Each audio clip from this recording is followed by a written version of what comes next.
큐티라이브 김목사입니다. 욥기 25장 1절로 3절입니다. 마지막 발언에서 빌닷은 모든 것을 체념한 듯 엘리바스의 말을 빌려 전능자 하나님 앞에서 인간의 나약함을 간략히 진술합니다. 교차되고 형식을 따르고 있는데요. 이 형식에 따르면 가운데에 자리 잡은 4절의 내용, 하나님 앞에서 사람은 아무것도 아니다 라고 하는 것이 요지가 됩니다. 4절을 중심으로 3절과 5절, 그리고 6절과 2절이 연결되어서 이 4절을 뒷받침하고 입증하는 역할을 하고 있는 것이죠. 빌닷의 찬양은 순수하게 하나님의 위대하심을 찬양한다기보다 하나님의 주권과 위엄을 묘사하면서 사람과의 비교가 절대 불가능함을 암시하고 있습니다. 빌닷이 묘사하는 통치자 하나님은 먼저 주권자 하나님이십니다.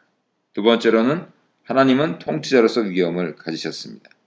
하나님의 위엄으로부터 피조물이 느끼는 두려움은 하나님의 출현, 말씀, 명령, 창조 역사, 구원 역사 등을 직접적으로 혹은 간접적으로 경험하며 나타내는 반응이 되겠습니다.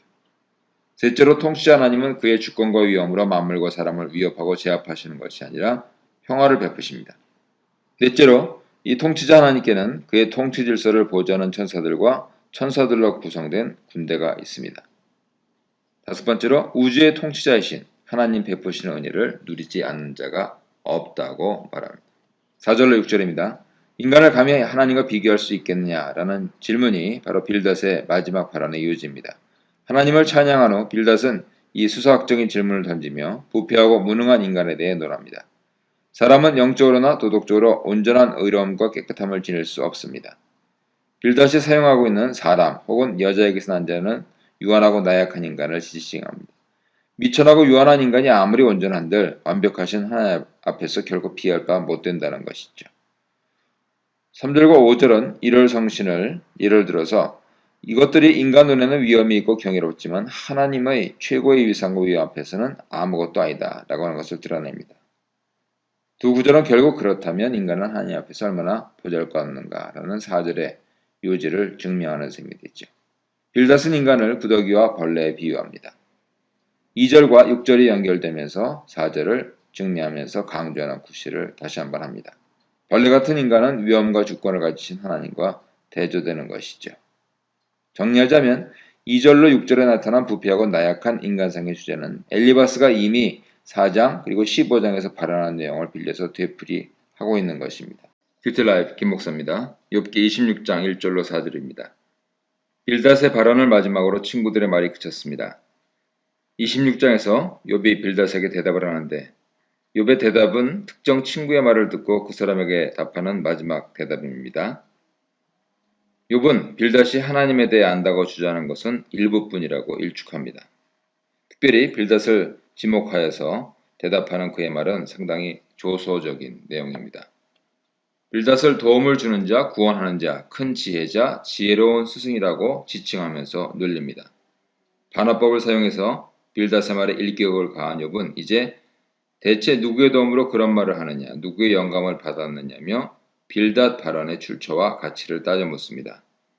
욥의 물음은 대답을 꼭 들으려는 그런 물음은 아닙니다. 5절 6절입니다. 빌닷 발언에 대한 불쾌감을 드러내고 그의 발언의 적법성을 캐물은 욥은 이제 주제를 하나님으로 돌려 하나님께서 우주와 만물과 인간 세계뿐만 아니고 죽은 자들과 혼돈의 세계까지도 통치하시는 분임을 주장합니다. 질서의 세계와 무질서의 세계까지 다스리시는 하나님에 대해 역설함으로써 욥은 빌닷의 하나님 주권에 대한 주장이 하나님에 대한 전부가 아닌 일부의 주장에 지나지 않음을 입증하려고 하고 있습니다. 7절부터 14절입니다. 욥은 이제 창조 사역과 하나님의 통치와 관련된 하나님의 광대하신 능력을 진술합니다. 빌닷은 인간의 나약함을 제시하기 위한 서곡으로 하나님의 권능과 위엄을 노려 했는데 반면에 욥은 창조에 드러난 하나님의 권능이 너무도 광대하여서 그 누구도 헤아릴 수 없음을 드러내므로 빌닷 진술이 하나님에 대한 일부 진술임을 드러내고 있는 것이죠. 하나님은 그가 지으신 하늘과 땅과 바다에서 놀라우신 일을 수행하십니다. 7절의 북쪽은 하늘로 이해하시면 되겠고요. 하나님의 위대하심이 창조에서 나타나듯이 그의 능력과 지혜로 세계를 통치하시는 데서도 잘 나타난다 주장합니다. 하나님 앞에서는 어떤 위협의 대상도 없고 어느 누구도 힘을 쓰지 못합니다. 하나님은 그의 권능으로 바다의 파도와 몰아치는 폭풍을 잠잠케 하십니다. 욥이 라합 또는 도망가는 뱀과 같은 바다 생물을 언급하는 의도는 고대 근동 신화 존재를 신으로 인정하지 않으려는 데 있습니다.